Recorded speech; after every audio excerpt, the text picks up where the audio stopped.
12 del mediodía. Estos son los dos datos económicos más importantes del momento. Arrancamos hablando de una marca que está de aniversario. Se trata de Dunkin' Donuts, que cumple 44 años en Colombia y que si usted se pregunta cuántas donas vende en total al día, se trata de 100.000, una marca con historia en el país que todavía genera mucha recordación y que por supuesto es muy consumida por todos los colombianos. En segundo lugar vamos a hablar de otra marca que está de moda y se trata de Panini, que cada 4 años cuando llega una nueva cita mundialista saca su álbum donde usted podrá ver a todas las figuras que van a estar dentro de esa competencia. Si se pregunta cuántas láminas son necesarias para llenar este álbum, alista el bolsillo porque van a ser 980. Entonces vaya comprando varias cajas y varios sobres porque recuerde que a veces salen repetidas y va a tomar tiempo llenar esas 980 láminas que va a tener este álbum Panini para la Copa Mundial de 2026. Y con estos datos vamos ahora con las 3 noticias económicas más importantes del momento. Hay que seguir hablando de esos 5,6 billones de pesos, que es el monto estimado de recaudo del gobierno por cuenta del impuesto al patrimonio, lo que le falta para cumplir esa meta de 8 billones de pesos, lo que vuelve a poner sobre la mesa esa pregunta clave de si lo va a lograr o no. Más adelante vamos a ampliar esos detalles.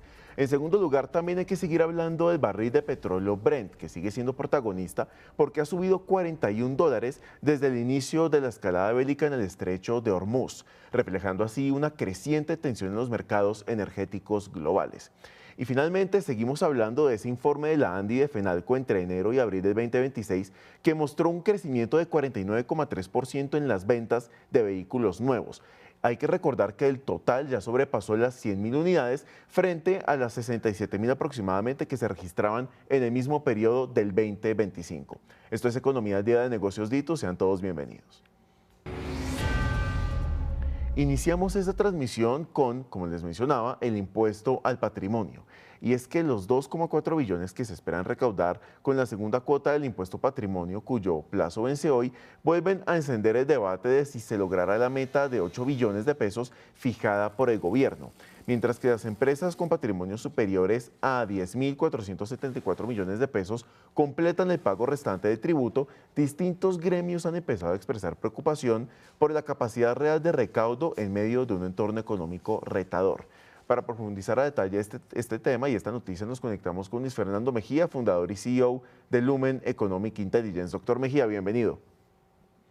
Hola Sebastián, ¿qué tal? Muy buenos días. Gracias por la invitación. Un feliz inicio de semana para todos. Gracias a usted por acompañarnos, doctor Mejía. Esa meta de 2,4 billones de pesos también va a ser retadora de cumplir si tenemos en cuenta que en esta oportunidad van a aplicar esas exenciones o esa suspensión, mejor dicho, del cobro del impuesto a las empresas sin ánimo de lucro, las entidades sin ánimo de lucro y las compañías que están en procesos de liquidación. Cuando miramos en la DIAN, ¿cuáles son las entidades sin ánimo de lucro que están dentro del régimen especial tributario? Vemos que serían alrededor de 1.137 en total, con corte a diciembre del 2025. Por supuesto, eso no implica que sean la totalidad de esas empresas las que están exentas o que tendrían la suspensión del impuesto al patrimonio, pero vemos que van a ser varias empresas las que van a estar fuera de esta figura, lo que deja esa cifra de 2,4 billones en veremos. Y si tenemos en cuenta que faltan 5,6 billones para cumplir esa meta de 8 billones, que tenía el gobierno con este impuesto, ¿qué puede venir para el país en materia macroeconómica y fiscal si tenemos en cuenta que primero no se va a cumplir esa meta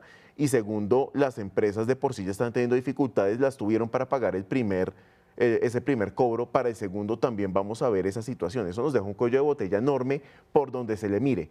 ¿Qué tan grave puede ser eso? Así es, Sebastián. Mire, hablemos de los dos temas que usted pone sobre la mesa. El primero, el monto del recaudo. Usted bien lo ha mencionado. El gobierno había hablado de un estimativo de un recaudo cercano a los 8 billones de pesos producto de este impuesto al patrimonio, que recordemos se le cobra solamente a las empresas que tengan patrimonios superiores a los 10.000 millones de pesos.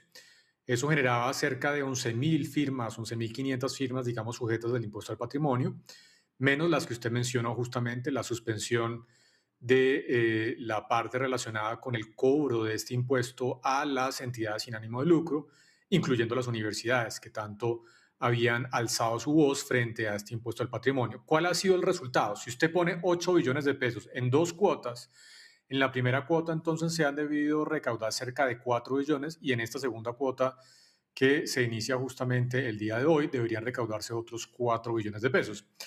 El resultado de la primera cuota realmente está muy por debajo de ese estimativo del gobierno. Usted también lo ha mencionado, cerca de 2.4 billones de recaudo, es decir, estamos hablando de un poquito más de la mitad de lo que había estimado el gobierno en la cuota, lo cual muestra que incluso antes de la suspensión provisional del pago del impuesto por parte de las entidades sin ánimo de lucro, la meta de 8 billones no se iba a cumplir, estaba completamente inflada.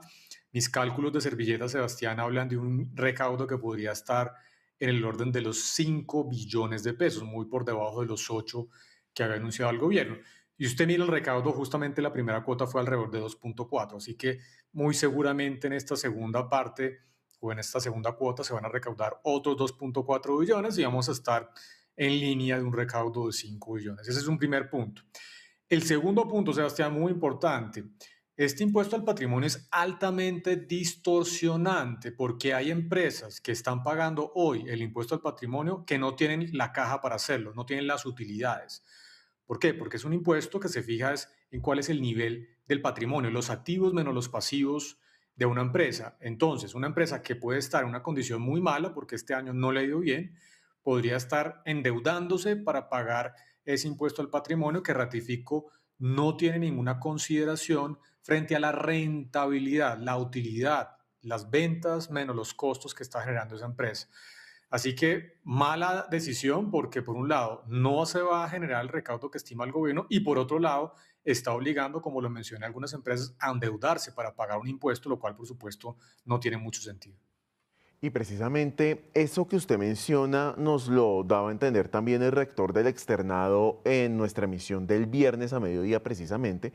Él nos comentaba precisamente por lo que se salvó de ese segundo cobro. Le preguntábamos cómo le había ido con ese primer cobro y nos comentaba precisamente que al no tener pues la caja para hacer ese pago de contado, por así decirlo, tuvieron que trabajar en un plan de pagos con la DIAN para pues tener la manera de resolver o de cumplir, mejor dicho, este requerimiento por parte del gobierno. Y esta es una realidad que no solamente aplica en este caso, sino que hay muchas empresas que han tenido que buscar esta alternativa para poder cumplir con esta obligación y como usted lo decía, dependiendo de qué también les vaya, va a estar la capacidad que tengan de cumplir con este requerimiento de gobierno. En caso tal de que la mayoría de empresas se vean ahogadas a la hora de cumplir con este requerimiento, pues no solamente el gobierno va a quedar falto de recaudo y eso nos va a generar un problema fiscal más grande incluso de que ya tenemos y el sector privado va a quedar todavía más debilitado y eso a la hora de hablar de crecimiento económico va a comprometer seriamente las posibilidades que tenga el país de crecer tal vez por encima de 3% o por lo menos de superar las expectativas que hay del Banco Mundial, del FMI, de la CEPAL, del Plan Financiero.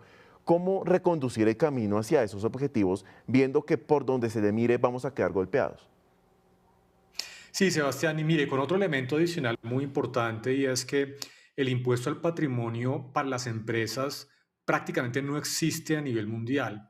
Tal vez hay dos casos en el mundo, en algunos cantones en Suiza se paga un impuesto al patrimonio, por ejemplo, pero no es un impuesto que sea, digamos, específico a nivel mundial. No se aconseja justamente por lo que estamos hablando porque el impuesto al patrimonio para una empresa no tiene ninguna consideración frente a la utilidad que ha generado esa empresa a lo largo del año y frente a su capacidad de financiar un impuesto. No es el caso de un impuesto de renta.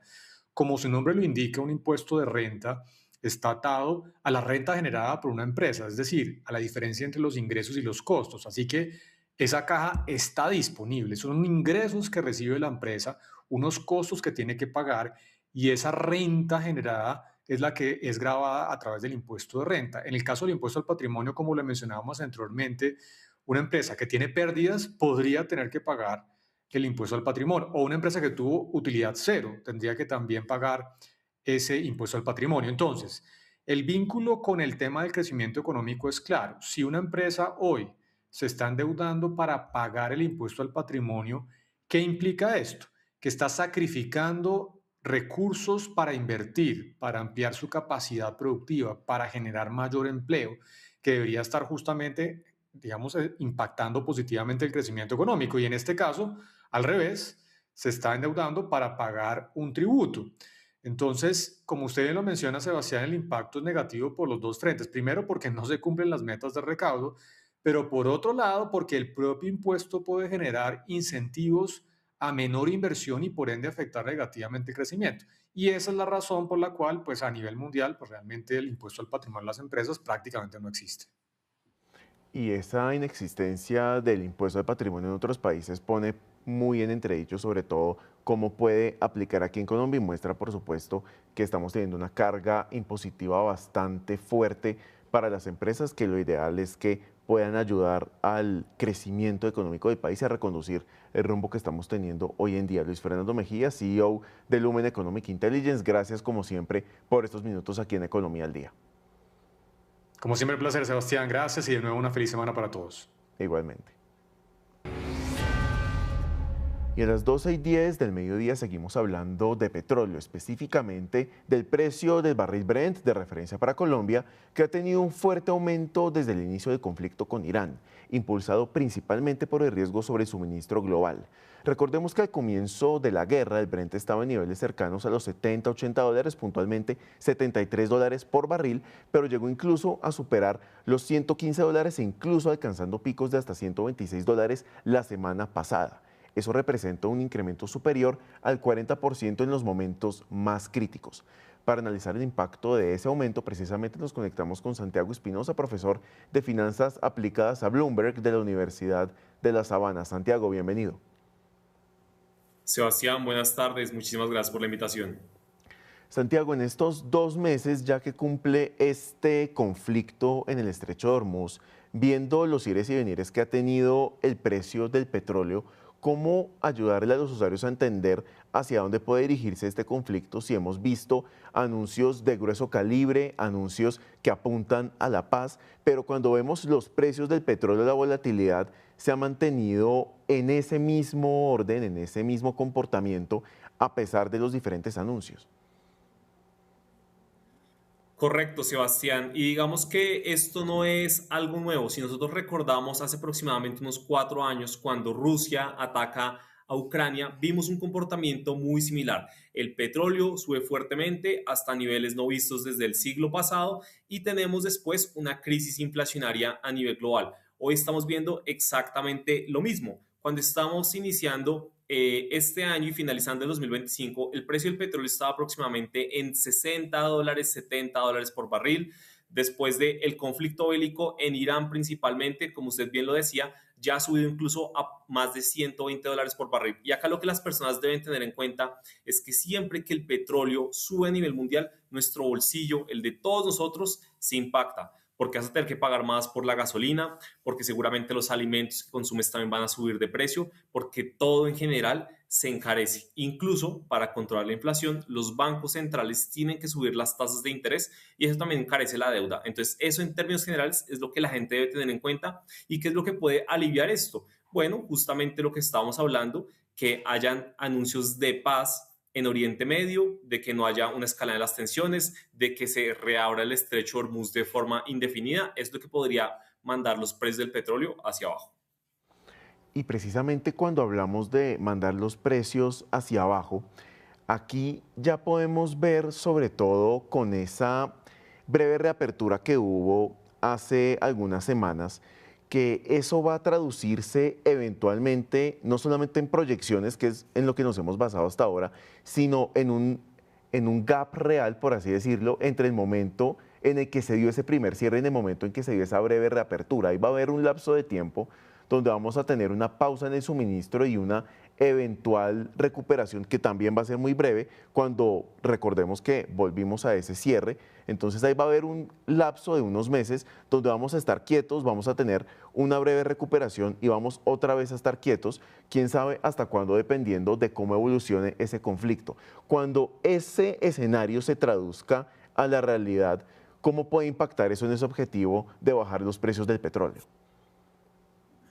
Excelente, tal cual ese es el punto y es que nosotros vimos cuando hay una reapertura momentánea, los precios del petróleo bajaron más o menos desde unos 120 dólares a casi 90 dólares. Es una caída bastante fuerte. Nuevamente surgen las tensiones, vuelve a subir a 120. Ahora también se dice, están bajando las tensiones, no vamos a seguir atacando, pero ya el mercado dice, bueno, nosotros tenemos que ver algo realmente tangible, algo duradero.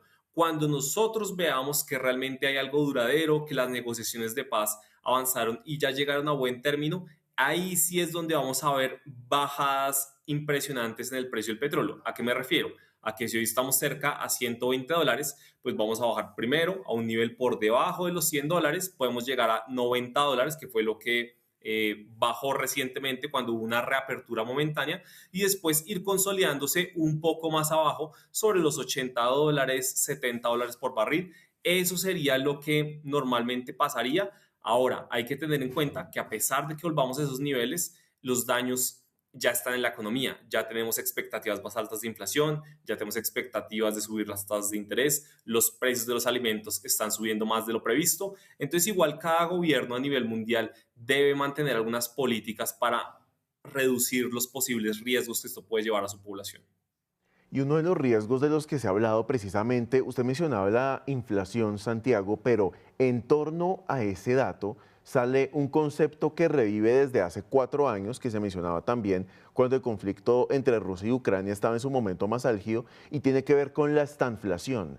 Se ha hablado de ese posible riesgo teniendo en cuenta que los precios del Brent actuales no se veían desde hace 4 años por ese conflicto precisamente.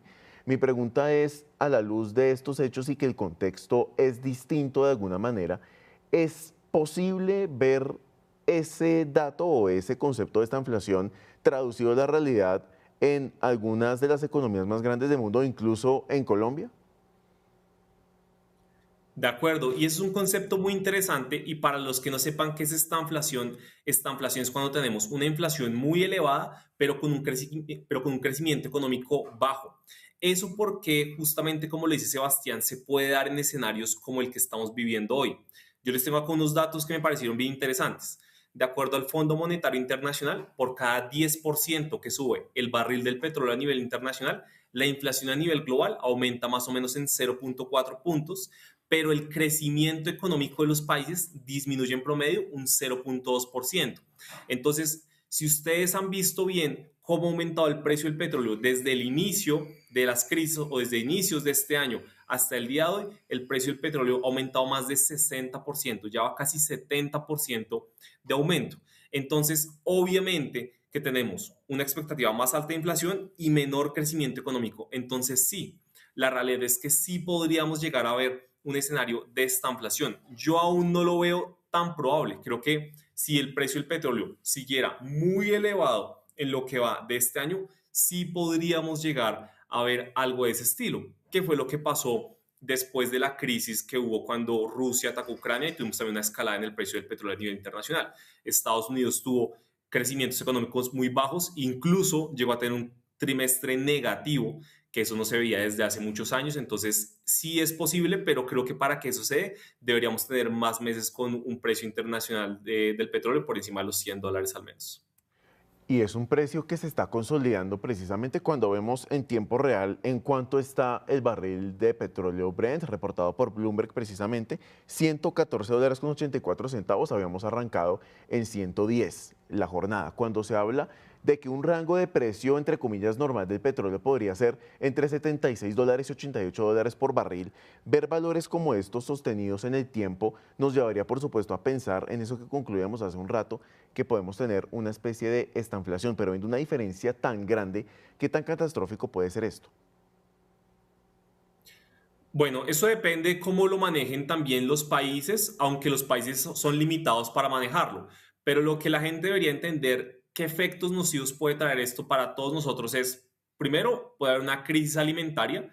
No solo el precio del petróleo sube, también el precio de los fertilizantes. Ustedes saben que en la agricultura los fertilizantes son muy importantes. Entonces, sube el precio de los fertilizantes, por ende sube el precio de los alimentos, y después en el transporte, como es con gasolina, petróleo, también sube el precio, entonces el transporte también cuesta más. ¿Eso qué significa? Que cuando tú vas a ir a comprar un supermercado, pues el producto va a ser más costoso. Por otro lado, también tenemos disrupciones en el comercio marítimo y energético. El estrecho de Hormuz, que es un paso por donde circula el 20% de petróleo en el mundo, pero donde también circulan muchos productos a nivel internacional, estuvo cerrado un tiempo prolongado. Recuerden, esto pasó con la crisis de los contenedores en China, en pandemia. China se cierra por cuarentena, no hay comercio internacional, todo se retrasa. ¿Y qué es lo que ocurre? que los precios de los productos en general empiezan a subir. Por ejemplo, algo muy atípico es que en esa época los carros usados eran más costosos que los carros nuevos, simplemente porque no había carros nuevos, porque no llegaban. Por otro lado, sube la inflación, los bancos deben subir las tasas de interés y tasas de interés más altas significan que tu crédito hipotecario va a ser más costoso, que si quieres comprar un carro con un crédito vehicular también va a ser más costoso. ¿Necesitas pagar una universidad con un crédito estudiantil? También. O tienes tarjetas de crédito y pagas a más de una cuota, pues esos créditos también van a ser más costosos. Entonces, las personas que nos vemos impactadas por esto, que prácticamente somos absolutamente todos, especialmente en países emergentes como Colombia, pues debemos tener en cuenta estos impactos y saber qué hacer. ¿Qué es lo que yo podría decir a la gente que hacer? No todo es malo. Cuando las tasas de interés suben, los productos de renta fija también. Entonces, una opción para cubrirse de esto puede ser invertir en productos de renta fija, como por ejemplo cuentas de ahorro de alta rentabilidad o incluso CDTs. Y por supuesto, como usted bien lo indicaba, Santiago, es un tema que parece lejano, pero que va a tocar el bolsillo de todos. Santiago Espinosa, profesor de Finanzas Aplicadas de la Universidad de los Andes, gracias por estos minutos aquí en Economía al Día. Gracias, Sebastián, por la invitación. En las 12:21 de mediodía es noticia el sector automotor, pues ya se sobrepasó la cifra de 100.000 unidades vendidas, según el informe más reciente de la ANDI y FENALCO. Entre enero y abril, recordemos, se vendieron 100.446 vehículos nuevos, cifra que creció 49,3% frente al mismo periodo del 2025, cuando se totalizaron 67.261 unidades. Ampliaremos este tema con Eduardo Bisbal, vicepresidente de Comercio Exterior de FENALCO. Doctor Bisbal, bienvenido. Buenas tardes, ¿cómo están? Todo en orden, muchas gracias, doctor Bisbal. Cuéntenos, ¿se esperaban ustedes tener más de 100.000 unidades vendidas en el primer tercio del año, viendo que el año pasado estaban por debajo de las 70.000? ¿Ese salto a qué lo podemos atribuir? En términos generales, hay unos factores que siguen influyendo positivamente en la venta de vehículos. Uno de ellos es la tasa de cambio que se ha revaluado, se ha mantenido pues a un precio bajo, está alrededor de 3.600 algo. Y esto pues como esto es un bien importado, pues influye directamente en el precio. En segundo lugar, pues la tasa de interés, si bien el Banco de la República ha hecho un incremento en la tasa de referencia o de intervención, pues eso todavía se demora en traducirse al sistema. Entonces, estos son factores muy importantes.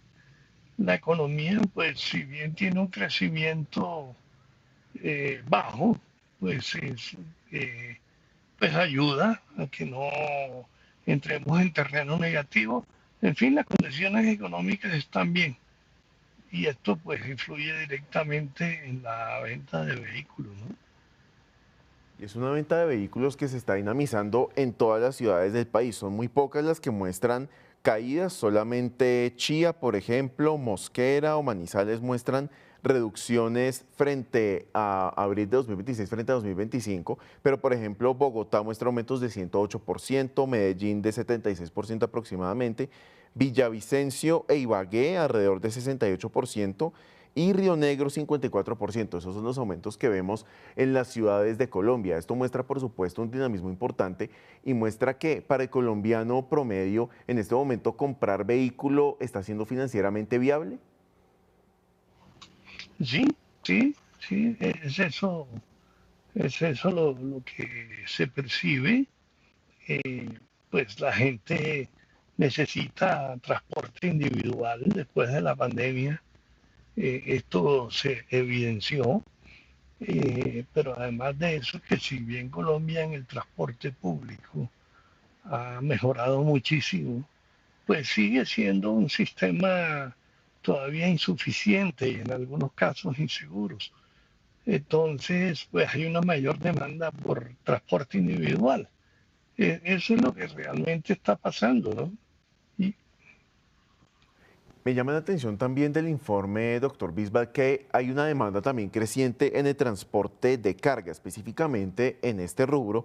Se habla de 6.069 unidades vendidas, eso muestra un crecimiento de 86,3% frente a ese periodo entre enero y abril del 2025. Me detengo en el transporte de carga teniendo en cuenta que es un sector que ha enfrentado retos importantes por esos temas de orden público que se han registrado en diferentes vías del país, por la oleada de violencia que se ha percibido que ha golpeado sobre todo al sector transportador. ¿Qué mensaje le da a usted, doctor Bisbal, ver que, por ejemplo, estamos teniendo esos incrementos en la compra de vehículos de transporte de carga, cuando hoy en día, pues, un transportador que sufra estos embates, estos impases de violencia en el país, pues tiene pérdidas, por supuesto, dentro de su trabajo habitual de transportar los alimentos o diferentes bienes y servicios hacia diferentes partes del país?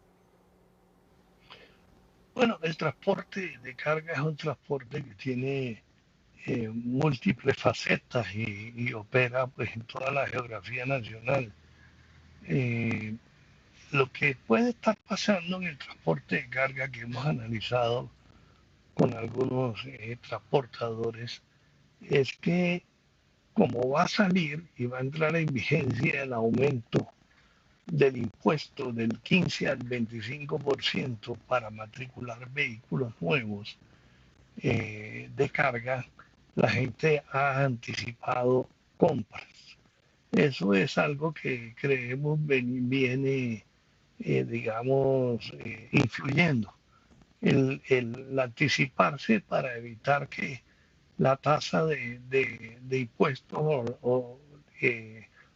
pase del 15 al 25%, entonces la gente pues todavía puede comprar al 15%, eso ha activado mucho la demanda.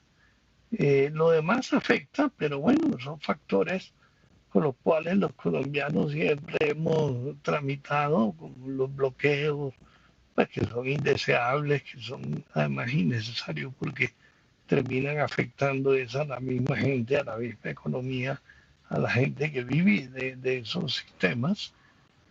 Pero es una forma en que los colombianos siempre hemos venido trabajando, particularmente en la ruta entre el Pacífico, o sea, Buenaventura a Cali, la salida del puerto se complica, en fin. Pero también la policía nos ha colaborado, hemos estado organizando. Esta semana vamos a tener una reunión con el comandante de la DITRA, de la Policía de Carreteras, para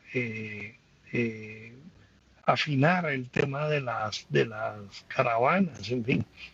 Pero como le digo, creo que lo que está influyendo mucho es el tema de la aumento de la tarifa del impuesto del 15 al 25%. La gente se está anticipando.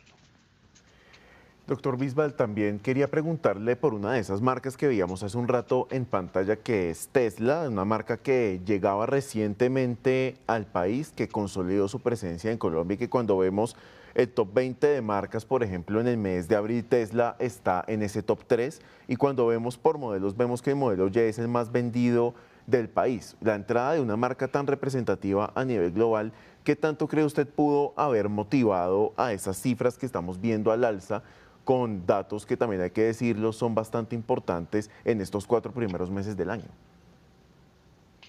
Bueno, los vehículos eléctricos, ellos venden vehículos eléctricos, vienen reaccionando positivamente desde hace más de un año.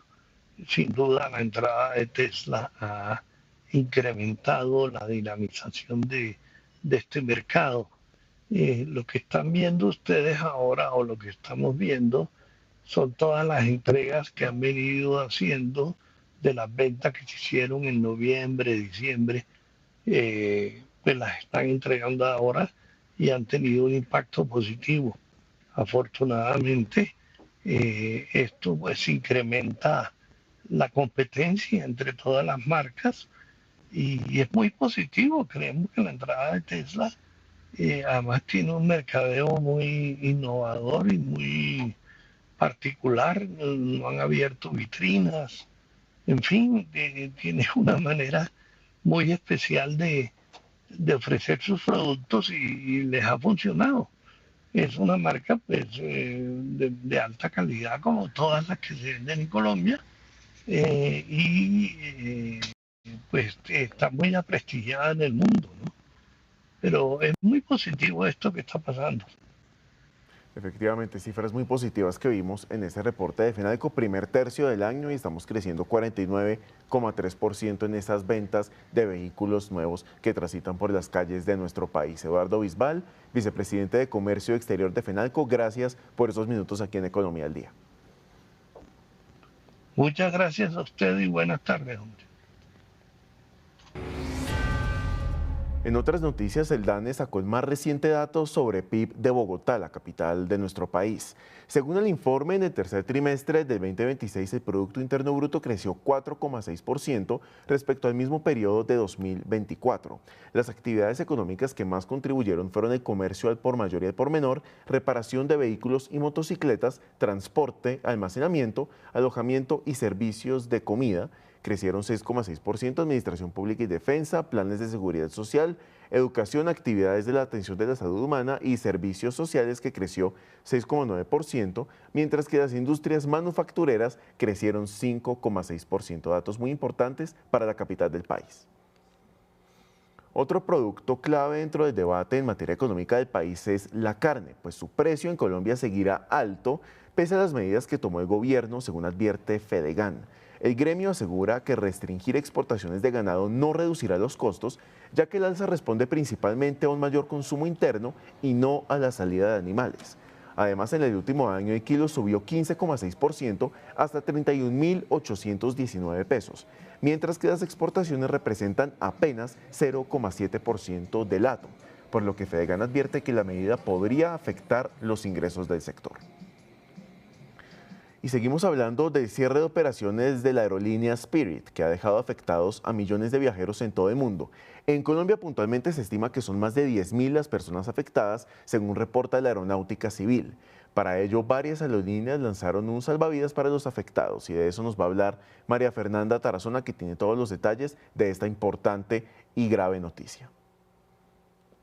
Buenos días. La cancelación masiva de vuelos por parte de la aerolínea Spirit tras el cese de sus operaciones ha dejado a miles de viajeros en el mundo afectados. Esta aerolínea se estimaba que transportaba 850.000 viajeros semanal en diferentes partes del mundo, y en Colombia, de acuerdo con datos de la Aeronáutica Civil, más de 10.000 personas se han visto afectadas por este cese de operaciones. Nosotros estuvimos hablando con algunas de ellas. Lo que nos dicen es que han solicitado el reembolso a través de la página web, pero muchas de ellas también dicen que los links que tienen en este momento a través del cual hicieron el trámite ya no funcionan.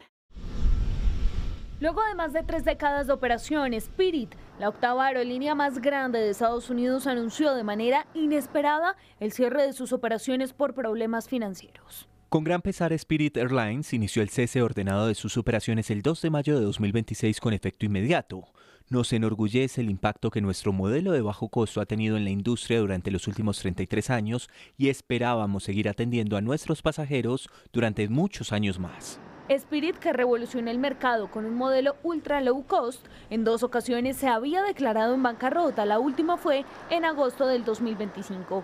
Una crisis que se agravó durante los últimos meses por el aumento en los precios del combustible producto de la guerra en Oriente Medio, una situación que deja afectados a millones de usuarios en todo el mundo. Tuvimos que reservar nuevos vuelos con otra aerolínea. Hemos estado aquí solos con nuestros 3 hijos pequeños. Primero nos dijeron que nos darían hoteles, Uber y vales de comida, pero luego cancelaron y dijeron que no podían dárnoslo. No nos devolvieron el dinero. Tuvimos que llamar a uno de nuestros tíos para ver si nos podía ayudar a pagar el siguiente vuelo porque no teníamos dinero. Teníamos que pagar $1.600 por el vuelo de hoy, pero tuvimos que pedirle ayuda a alguien porque no podíamos pagarlo nosotros mismos. En Colombia operaba desde 6 ciudades conectando con Estados Unidos, y según la Aerocivil, más de 10.000 pasajeros se han visto afectados. En el Aeropuerto Internacional El Dorado, sus oficinas permanecen cerradas. En su puerta un cartel con un código QR para solicitar un reembolso. Llegó un correo de cancelación y luego llegó un correo diciendo que iban a hacer el reembolso del dinero. pero en el link que enviaron después de las 2 de la tarde de ayer ya no, pues no estaba funcionando. El link que tenía Spirit ya no está funcionando, entonces no sabemos cómo irán a devolver el dinero o cuándo. Ante este panorama, varias aerolíneas han comenzado a ofrecer alternativas para proteger a los viajeros. La Aeronáutica Civil activó un plan de contingencia que incluye protección a pasajeros con funcionarios que están en los aeropuertos donde operaba Spirit para ayudar a los viajeros. Funcionarios de la Aeronáutica Civil están en los principales aeropuertos de todo el territorio nacional, desde donde operaba Spirit con destino hacia Estados Unidos, ayudando a los viajeros, dándoles opciones sobre algunas de las aerolíneas que tienen algunas opciones para retornar o para incluso retomar su vuelo con tarifas especiales o incluso solamente pagando tasas e impuestos. También otras de las opciones que están entregando los funcionarios de la Aeronáutica Civil son ayudas para que puedan los viajeros solicitar el reembolso a la aerolínea.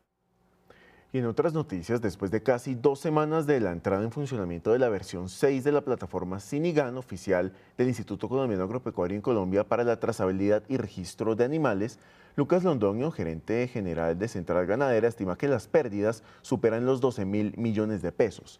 En el caso de transporte, se han visto afectados cerca de 120 fletes que representan cerca de 250 millones de pesos. Desde el ICA aseguran que el sistema se encuentra en una etapa de estabilización, teniendo en cuenta que se están sincronizando datos de más de 15 años. Y la Alcaldía de Bogotá informó que la empresa Metro inició un proceso de participación ciudadana sobre la extensión de la línea 1. La propuesta contempla ampliar el trazado desde la calle 80 hasta la calle 108 en un corredor de 3,25 kilómetros e incluye la construcción de 3 estaciones elevadas para mejorar la movilidad y la conectividad en el norte de la ciudad. Además, cuenta con el respaldo técnico de la multinacional china Harbor Engineering Company y una inversión estimada de 3,4 billones de pesos. Con estas noticias vamos a una pequeña pausa, pero en instantes esperen las noticias internacionales y las movidas empresariales que son noticias a esta hora. Ya nos vemos.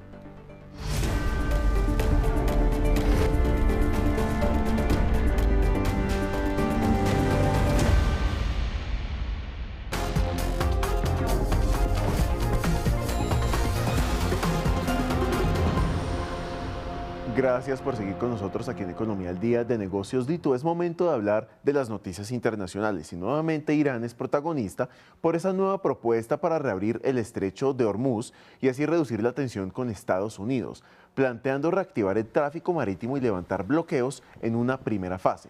Sin embargo, el presidente de Estados Unidos, Donald Trump, expresó que no está satisfecho con esta propuesta, pues el mandatario insiste en abordar el tema nuclear desde el inicio, aunque mantiene abierta la posibilidad de una salida diplomática y no militar, en medio de negociaciones que siguen estancadas y un conflicto que aún presiona los mercados financieros a nivel internacional. Y la OPEP+, en medio de todo este contexto, decidió aumentar su oferta en 188.000 barriles diarios desde junio, buscando dar señales de control en el mercado, pero también hay que decir que este contexto revela más fragilidad que fortaleza, aunque el anuncio, que aplica para 7 países, pretende mostrar estabilidad tras la salida de Emiratos Árabes Unidos, tercer gran proveedor de petróleo dentro de ese mercado de la OPEP. La realidad es que varios países ya producen menos de lo permitido. En marzo alcanzaron 27,68 millones de barriles diarios frente a una meta de 36,73 millones, es decir, cerca de 9 millones menos.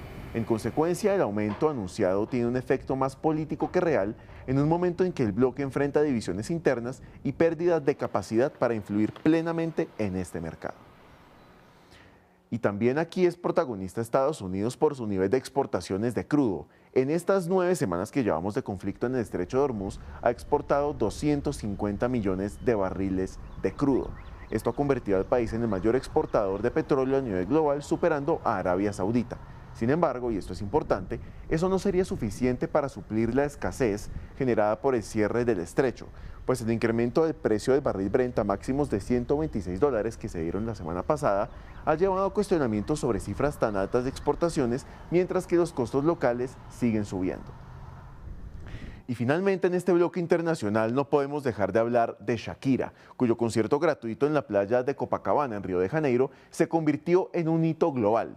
Y esto no solo por reunir a cerca de 2,5 millones de asistentes, sino también por ese jalonamiento económico que generó en la zona de 160 millones de dólares, impulsado por el turismo, la ocupación hotelera y el comercio local. El evento surge como parte de la estrategia de la ciudad para posicionarse como epicentro de grandes espectáculos internacionales.